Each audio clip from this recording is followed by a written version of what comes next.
Сайн байцгаана уу? Та бүхэндээ энэ удаа дэлхийн аваргын бие хэсгийн онцлог тамирчдын талаар хүргэж байна. Бие хэсэгт зохион байгуулагч улсын нэг болох Канадаас гадна Босни Герцеговин, Швейцар болон өмнөх дэлхийн аваргыг зохион байгуулсан Катарын шигшээ багууд багтсан байна. Канадын шигшээ багийн хувьд энэ тэмцээнд 3 дахь удаага оролцох гэж байгаа бөгөөд өмнөх 2 удаадаа хэсгийн шатандаа тэмцээнээ өндөрлүүлж байсан. Харин тэд энэ удаа хасагдах шатанд шалгарах маш том боломжийн өмнө ирээд байна. Учир нь гэвэл мэдээж тэд зохион байгуулагч орон өөрсдийн гэртээ тоглож байгаа гэдэг том давуу талтай. Джонатан Дэвид нь багийн ахлагч Алфонсо Дэвисийн хамт энэ багийг амжилтад хөтлөх яах аргагүй чухал тоглогч юм. Одоо дөнгөж 26 настай түүний хувьд аль хэдийнэ шигшээ багийнхаа төлөө 39 гол оруулж бүх цаг үеийн мэргэн буучин болсон байна. Италийн алдарт Ювентус багт тоглодог түүний хувьд ердөө 18 настайгаас Европын хөл бөмбөгийн замналаа эхэлсэн бөгөөд Бельгийн Генк клубт тоглосон 2 дахь улиралдаа гихтэл Бельгийн Про Лигийн мэргэн бууч болж мөн шигшээ багтайгаа хамт Хойд Америк твийн аврагада оролцож мэргэн бууч болж байжээ. 2020 онд Францын Лиг 1-ийн баг болох Лил клубт очиж тэнд 5 жил тоглохдоо улирал бүр 10-аас дээш гол оруулахаас гадна 2020-оос 2021 онд Лиг 1-ийн авраг болж байв. Канадад түүнээс илүү голдогч гэж үгүй билээ. Түүний хувьд дэлхийн авраг шалгаруулах тэмцээнд хэдэн гол оруулна гэж бодож байна. Та бүхэн сэтгэлээ хуваалцаарай. Босни Герцеговин. Тэдний хувьд энэ тэмцээнд 2 дахь удаага оролцож байна. Өмнө нь тэд 2014 онд Бразил улсад зохион байгуулагдсан тэмцээнд түүхэндээ анх удаа орж байв. Тэд өмнө нь оролцохдоо аль хэдийн анхны гол, анхны оноо, анхны хожлоо аваад амжсан юм. Тэгвэл тэд энэ удаа хасагдах шатанд шалгарч өмнөх амжилтаа ахиулах зорилготой. Тэдний хувьд энэ тэмцээнд оролцохдоо маш хүнд замыг туулж энд ирсэн. Тэд энд тэмцээнд оролцохын тулд эхлээд дэлхийн 4 удаагийн авраг Италиг, дараа нь Вэлсийн шигшээ багуудыг торгуулийн цогцолтоор ялж оролцох эрхээ авсан юм. Энэхүү амар биш аялалд багийн туршлагатай довтлооны тоглогчдоос гадна багийн шин залуу тоглогчдын үүрэг маш их байсан. Тэдний нэг бол Армин Гегович юм.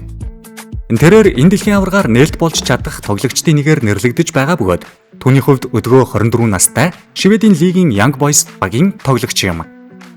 Тэр Шведэд төрж өссөн бөгөөд тэндээ хөл бөмбөгийн боловсрал эзэмшсэн төдийгүй Шведийн нас насны шигшээ багт тоглож байгаад насан туршидтын шигшээ бага өөрийн төрлөх улс Босныг сонгожээ.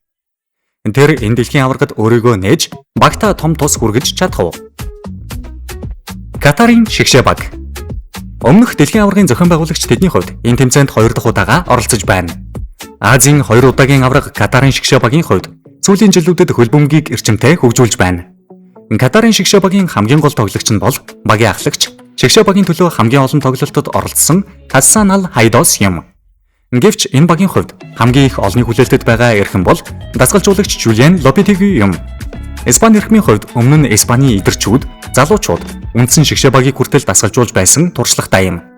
Түүний хувьд 2018 оны дэлхийн авраг шалгаруулах тэмцээнээр Испани шигшээ багийг дасгалжуулж оролцох гэж байсан боловч тухайн тэмцээний өмнө шигшээ багтайгаа хийсэн гэрээгээ дуусгаагүй байхад Испани эзэн хааны Реал Мадрид клубыг дасгалжуулах тохиролцоонд хүрснээ олон нийтэд зарласнаар Испани хөл бөмбөгийн холбоо ямар ч клубээс илүү шигшээ баг чухал хэмээн түүнийг халж тэр тухайн дэлхийн авраг шалгаруулах тэмцээнд Испани шигшээ багийг удирдах чадаагүй түүхтэй.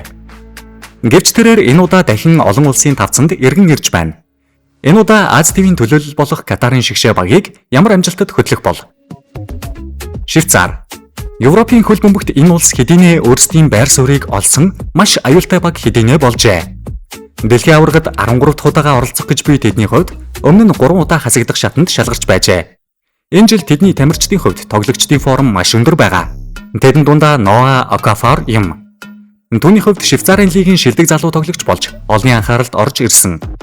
Тэрээр Австрийн Зальцбург болон Италийн AC Milan багуудад тоглож байсан бөгөөд өнгөрсөн 2025-аас 2026 оны улиралд Английн дээд лигийн Leeds United багийн довтлогч болсон бөгөөд доод лигээс дэвшин гарч ирсэн багийг Премьер Лигт үлдээхэд чухал хувь нэмрийг оруулсан тоглогч юм. Тэрээр хөл бөмбөгчний шигшээ багтайгаа төдийл өндөр амжилтад хүрч Швейцарын ард түмний хүлээлтэд хүрч чадаагүй байгаа юм. Одоо бол тэр залуу тоглогч бус харин тоглогчийн замналын эд үедээ байгаа багийн чухал довтлогчийн нэг болсон юм. Тэр шигшээ бага дэлхийн авраг шалгаруулах тэмцээнд амжилттай оролцох зорилгод тусалж чадах болов уу?